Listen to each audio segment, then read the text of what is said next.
Politique 2012 avec Christophe Jacubizine, ça y est, Jacques Chirac sort du silence pour nous livrer ses 4 vérités sur Nicolas Sarkozy. C'est dans le tome 2 de ses mémoires qui sort cette semaine, mais vous nous en révélez ce matin les meilleurs extraits. Oui, grâce à nos confrères du Nouvel Observateur qui en diffusent dès aujourd'hui les bonnes feuilles.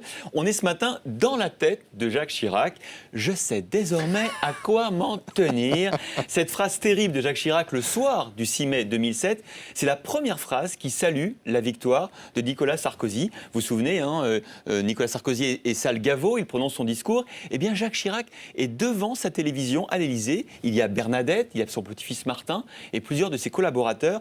Et Jacques Chirac attend en secret une phrase, un mot, un signe de Nicolas Sarkozy.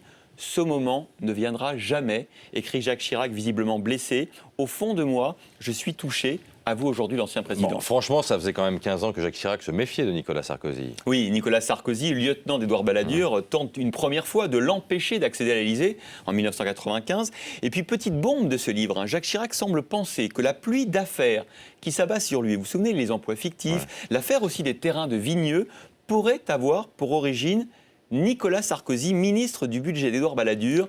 Il m'a toujours manqué la preuve, dit Jacques Chirac. Les attaques aussi lancées contre Alain Juppé ne devaient rien au hasard, elles non plus, poursuit l'ancien président.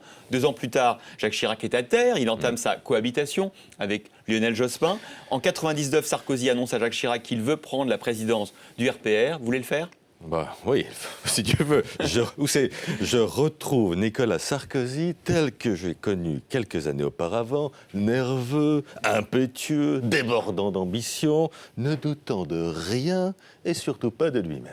Bravo. Voilà. Il faut dire que Jacques Chirac le lui rend bien. Il n'a jamais fait confiance à Nicolas Sarkozy. Non, c'est vrai. Et on comprend d'ailleurs un peu à la lecture de ce livre de Jacques Chirac que Nicolas Sarkozy puisse lui en vouloir quand même. À plusieurs reprises, par exemple, Nicolas Sarkozy avait la légitimité politique d'être nommé à Matignon, en 2002 d'abord, en 2005 ensuite. Mais Jacques Chirac en décide autrement. Il subsiste trop de zones d'ombre et de malentendus entre Nicolas Sarkozy et moi. J'ajoute que nous ne partageons probablement pas la même vision de la France. Alors, s'ouvre alors une page d'une violence inouïe, Christophe, entre Jacques Chirac et Nicolas Sarkozy. Oui, là, on rigole plus. car Jacques Chirac fait entrer Nicolas Sarkozy dans son gouvernement, à l'intérieur, à l'économie notamment, et Nicolas Sarkozy lui fait payer le fait de ne jamais avoir été choisi comme Premier ministre. Il prend un malin plaisir à ridiculiser Jacques Chirac en dénigrant, souvenez-vous, les combats de sumo ou le Japon. 2 des passions de Jacques Chirac.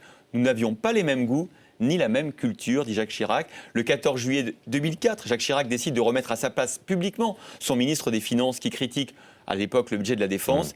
Il n'y a pas de différence entre le ministre des Finances et moi pour une raison simple. C'est que je décide et il exécute. Voilà, ça c'était dit. Et pourtant, lorsque Nicolas Sarkozy devient le candidat officiel de l'UMP en janvier 2007, Jacques Chirac passe l'éponge, souvenez-vous. Il déclare lui apporter tout naturellement mon vote et mon soutien. Le 6 mai 2007, devant sa télévision, Jacques Chirac attendra en vain un geste du nouveau président. Mais je peux te dire que tu n'es pas prêt de retourner à l'Élysée, toi. Allez, le showbiz.